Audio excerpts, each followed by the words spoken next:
Hello दोस्तों, आपका स्वागत है pick the fight civil service academy में, जो कि मैं आज गौर वंश स्टार्ट करने वाला हूं, जिसके संस्थापक थे मोहम्मद गौरी। इसके पहले मैं 2 चैप्टर पढ़ा चुका हूं। पहला था मोहम्मद बिन कासिम के बारे में, दूसरा था महमूद गजनवी के बारे में। आज मैं तीसरा लेक्चर लेके आया हूं आप लोग के सामने, जो कि मोहम्मद गौरी के बारे में मैं बताने वाला हूं। आज आप लोग पेन पेपर लेके बैठ जाइए। तो फिर से मैं स्टार्ट करने वाला हूँ तीसरा सेशन, जो कि इस प्रकार है। मोहम्मद गौरी जो गजनी वंश के अंतर्गत, गजनी राज्य के अंतर्गत एक छोटा सा प्रांत था, जो कि गौर था। वहाँ का ये शासक बना। जबकि बताना चाहूँगा,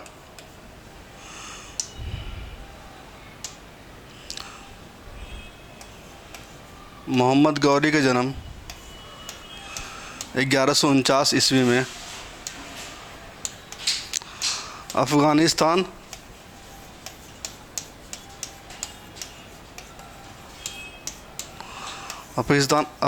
में हुआ।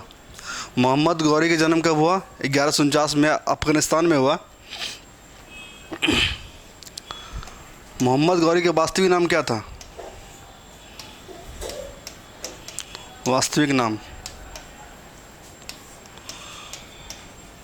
शिहाबुद्दीन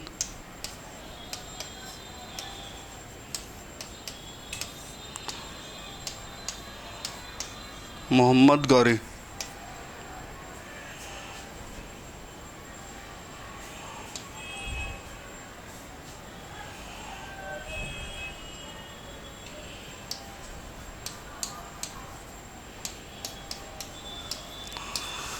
मोहम्मद गौरी का वास्तविक नाम क्या था? शिहाबुद्दीन मोहम्मद गौरी। यह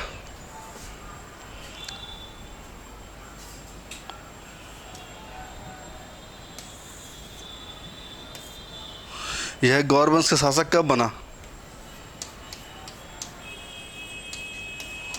1173 ईस्वी में।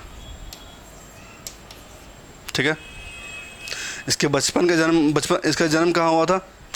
1100 कब हुआ था? 1149 में अफ़गानिस्तान में हुआ है। इसका वास्तविक नाम क्या था? शिहाबुद्दीन मोहम्मद गौरी। और इस शासक कब बना? 1173 ईस्वी में। ठीक है, नोट करते चलिए आप लोग।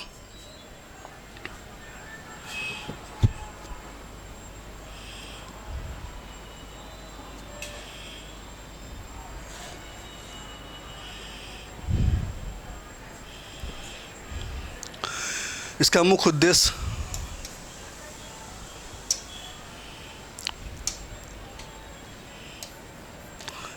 उद्देश्य मोहम्मद गौरी का मुख्य उद्देश्य क्या था?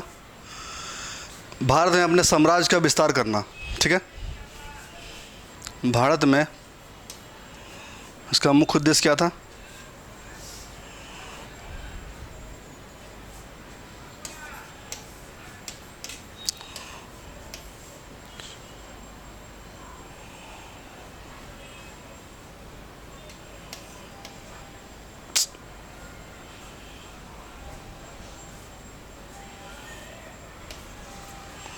इसका मुख्य उद्देश्य भारत में साम्राज्य का विस्तार करना।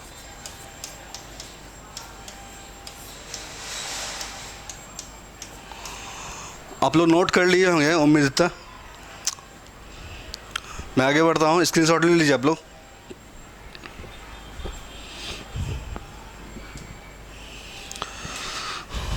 मोहम्मद गौरी का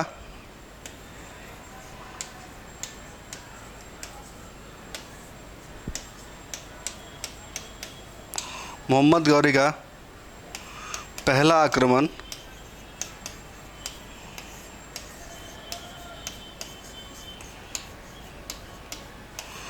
1175 ईस्वी में। मोहम्मद गौरी का पहला आक्रमण कब हुआ है? 1175 ईस्वी में मुल्तान के विरुद्ध किया था। पहला आक्रमण कब किया था? मुल्तान के विरुद्ध क्या था? मोहम्मद गौरी का पहला आक्रमण कब हुआ था? 1175 ईस्वी में। उसके बाद 1178 ईस्वी में इसने पाटन, गुजरात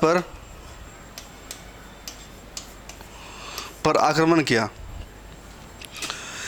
मुल्तान के बाद कहाँ आक्रमण किया? गुजरात के पाटन पर आक्रमण किया।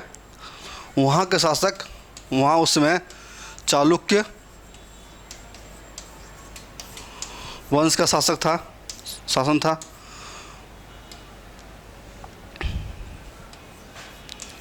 भीम द्वितीय,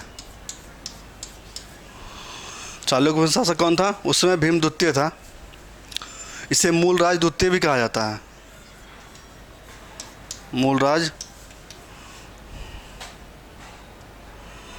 इसे मूलराज द्वितीय भी कहा जाता है।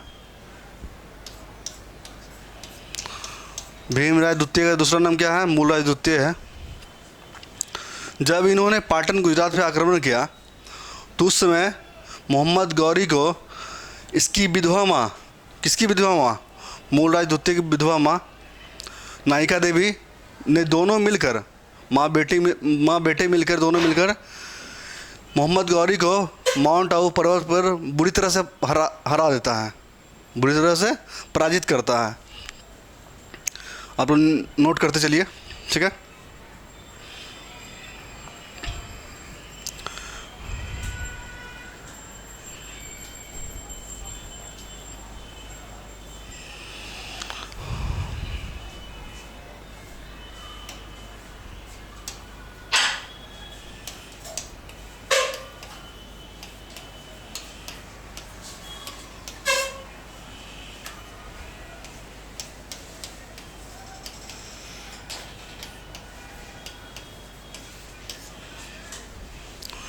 इसकी विधवा माँ का नाम क्या था? नायिका देवी था। दोनों मिलकर माउंट आबू पहाड़ी पर, आबू पर्वत पर मोहम्मद गौरी को बुरी तरह से हरा देता है, ठीक है।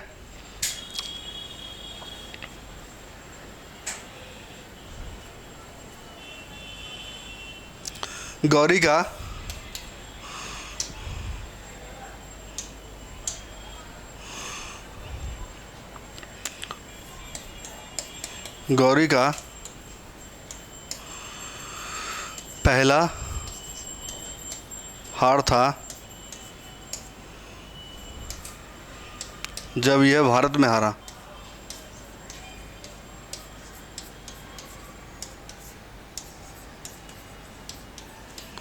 यह बुरी तरह से क्या हुआ? परास्त हुआ।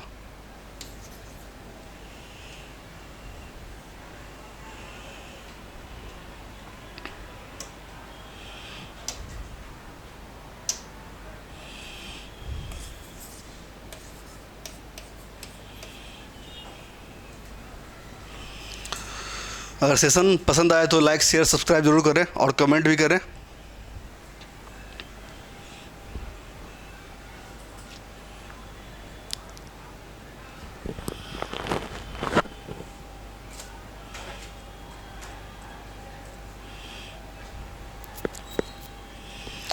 इसके बाद 1179 ईस्वी में गौरी ने पेशावर पर आक्रमण किया। उसके बाद 1181 ईस्वी में लाहौर पर, 1185 ईस्वी में सियालकोट पर,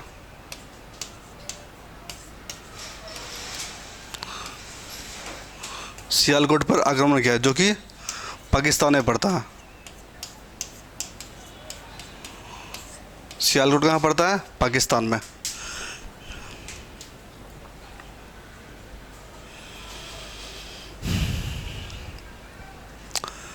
ग्यारह सौ छियानवे ईस्वी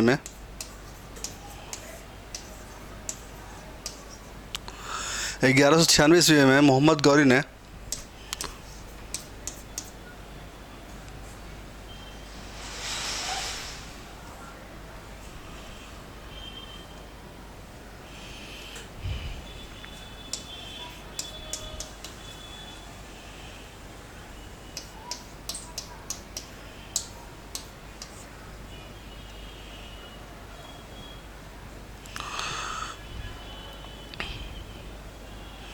1196 ईस्वी में मोहम्मद गौरी का अंतिम आक्रमण था, जो कि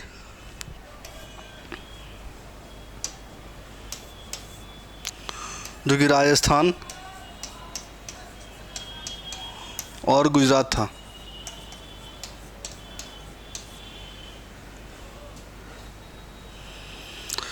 नोट करते चलिए आप लोग।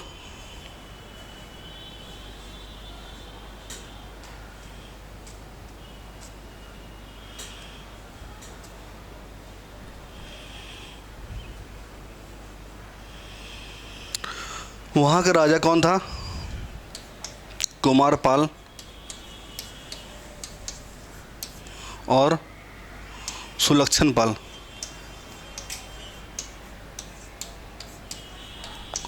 दोनों ने ही मोहम्मद गौरी के सामने आत्मसमर्पण कर दिया और इसके सहयोग में खड़ा हो गया।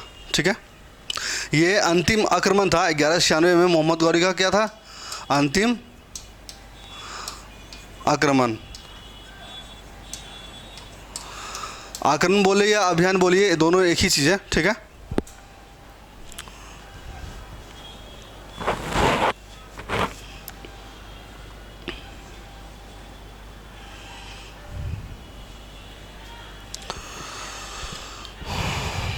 ठीक है, आगे बढ़ते हैं।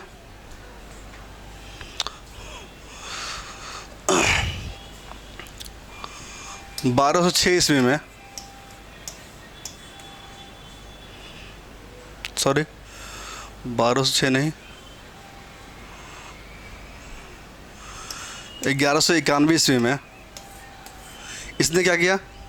अब यहाँ से इम्पोर्टेंट हो गया, इम्पोर्टेंट फैक्ट है यहाँ से। ठीक है, ध्यान देते चलिए आप लोग। 1191 ईस्वी में तराइन का पहला युद्ध होता है, जिसमें मोहम्मद गौरी और पृथ्वीराज चौहान के बीच युद्ध होता है, जिसमें मोहम्मद गौरी को हार का सामना करना पड़ता है। पृथ्वीराज चौहान इस लड़ाई में विजय हो जाता है। ठीक है,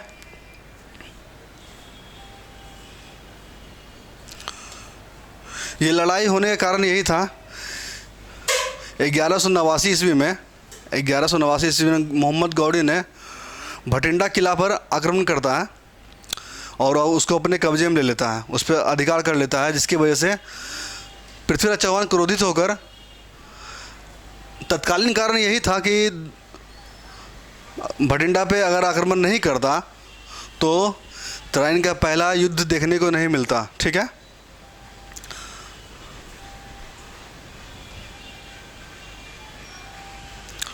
मोहम्मद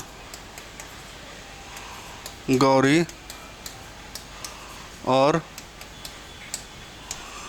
पृथ्वीराज चौहान के बीच लड़ा गया, जिसमें इसकी हार हो जाती है और ये जीत जाता है। जीतने का कारण यही था कि वो उस समय राजपूत शासक बहुत सारे थे जो कि पृथ्वीराज चौहान को सपोर्ट किए, समर्थन किए, और इसी वजह से मोहम्मद गौरी इस युद्ध में हार जाता है। इसके बाद 1192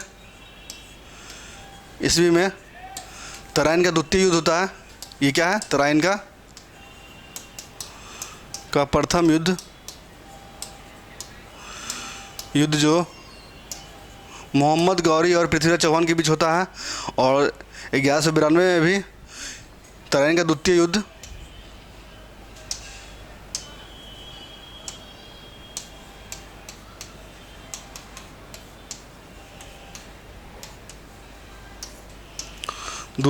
तराइन का द्वितीय युद्ध भी इन्हीं दोनों के बीच में होता है। लेकिन क्या होता है? मोहम्मद गौरी का विजय होता है और पृथ्वीराज चौहान हार जाता है।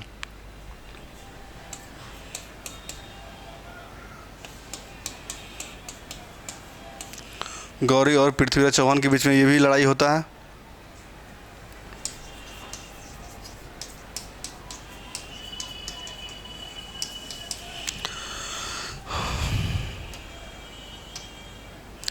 लेकिन इसकी जीत हो जाती है और ये हार जाता है। ये जीतने के साथ साथ भारत में मुस्लिम साम्राज्य का स्थापना हो जाता है, और इसे ही भारत में मुस्लिम साम्राज्य के संस्थापक का वास्तविक संस्थापक इसे भी गौरी को ही माना जाता है। ठीक है, नोट कर लिया आप लोग।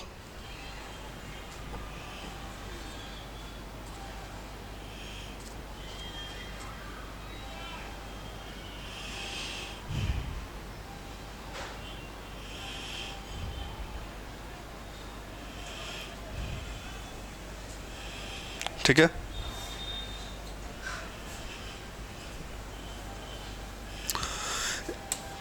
एक और इम्पोर्टेंट लड़ाई चंदावर का युद्ध 1194 में चंदावर का युद्ध होता है। मोहम्मद गौरी और जयचंद के बीच।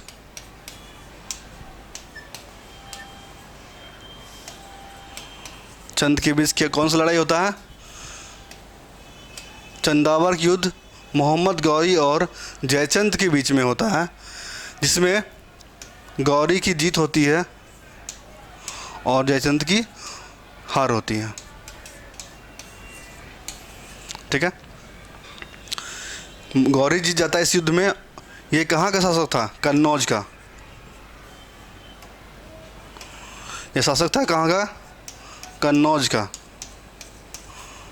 कन्नौज गढ़वाल वंश, गढ़वाल वंश का राजा जयचंद था।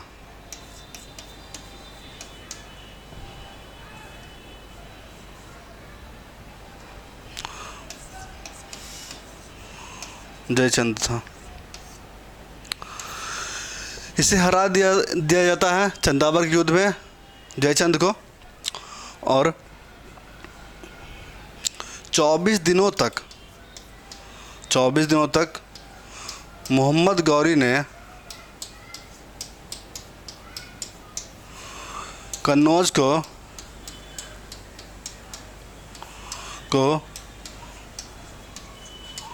बुरी तरह से लूट लिया।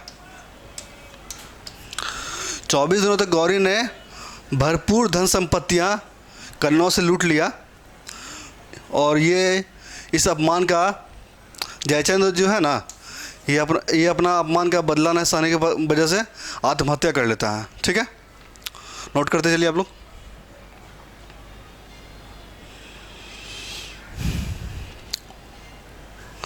स्क्रीनशॉट भी ले सकते हैं। सेशन पसंद आए तो लाइक शेयर सब्सक्राइब जरूर करें।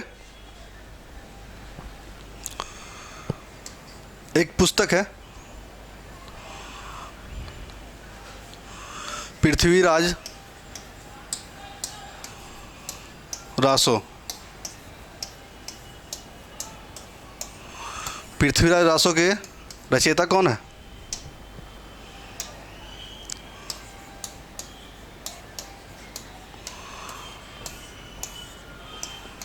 चंदवरदाई।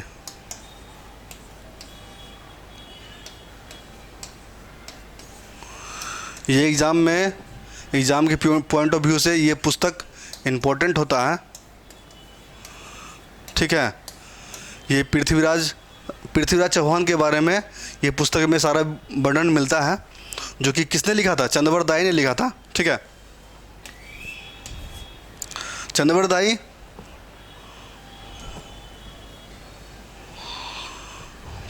जो था ना,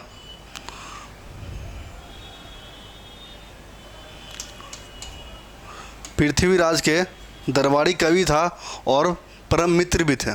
ठीक है,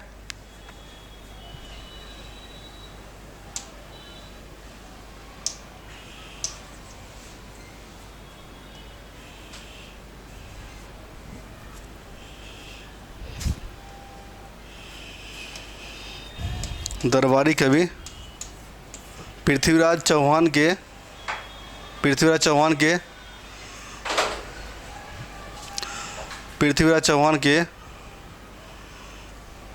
दरबारी कवि और मित्र भी थे, परम मित्र भी थे। पृथ्वीराज चौहान।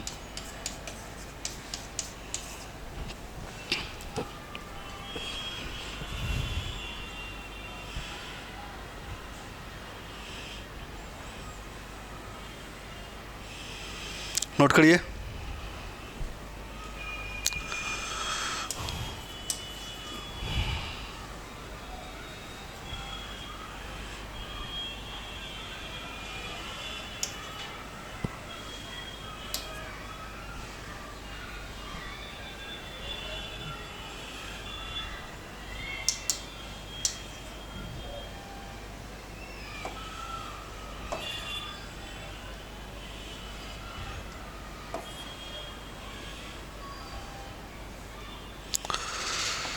मोहम्मद गौरी के साथ आने वाला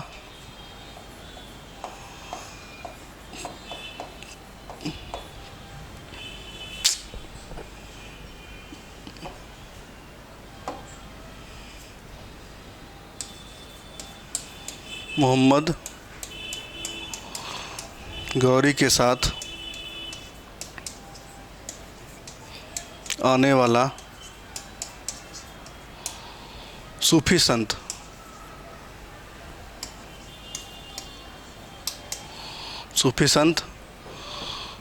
शेख मोहिद्दीन शेख मोहिद्दीन चिश्ती थे।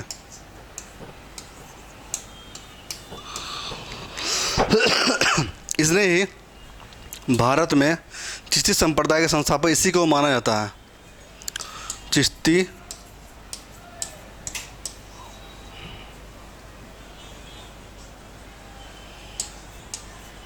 संप्रदाय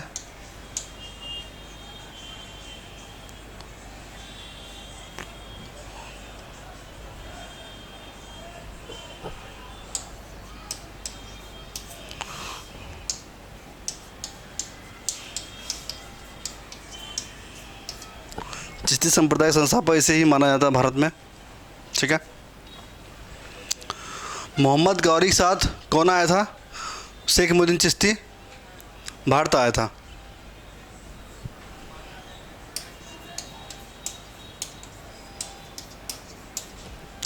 नोट करिए या स्क्रीनशॉट ले सकते हैं आप लोग।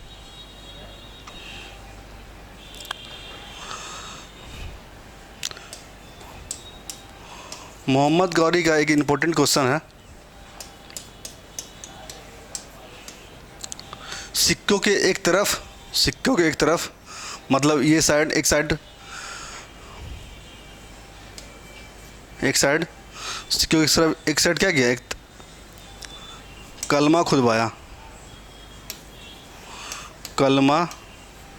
खुदवाया और दूसरी तरफ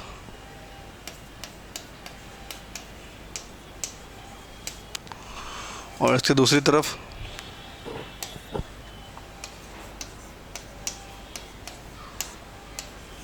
देवी लक्ष्मी का आकृति अंकित करवाया।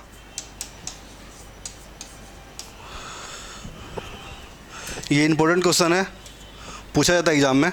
ठीक है, कि किस शासक के सिक्कों पर देवी लक्ष्मी की आकृति अंकित किया गया। ठीक है, मोहम्मद गौरी के सिक्कों पे अंकित किया गया।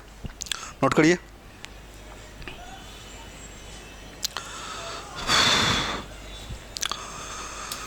बारह 6 में मोहम्मद गौरी की मृत्यु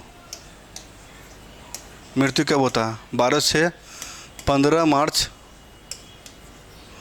12/6 में। यह जब बख्तियार खिलजी का अंतिम संस्कार करके वापस लौट रहा था, क्या कर रहा था? बख्तियार खिलजी का अंतिम संस्कार कर कर अपने प्रदेश गजनी वापस गौर लौट रहा था। उसी दौरान रास्ते में दमियक नामक स्थान पर सिंधु नदी के तट पर जो है वहाँ पर ये नमाज़ पढ़ रहा था। नमाज पढ़ने के दौरान खोखर जनजाति का एक प्रमुख था रामलाल खोखर ने इसकी हत्या कर दिया। ठीक है, इसकी हत्या कौन कर दिया? राम लाल खोखर। ये खोखर जनजाति का था जो इसकी हत्या कर देता है 15 मार्च 1206 को। ठीक है, दमयक नामक स्थान पर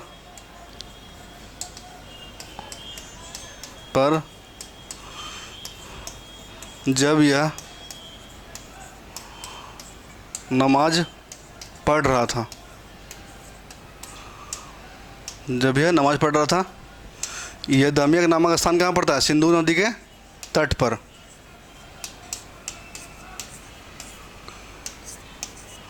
सिंधु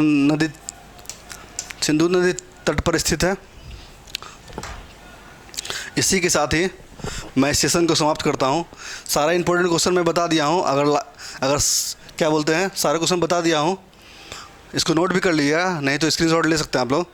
सेशन पसंद आया लाइक शेयर सब्सक्राइब जरूर करें, जिससे कि मैं नेक्स्ट वीडियो बहुत जल्द आपके साथ में लेके आऊँ। ठीक है, धन्यवाद।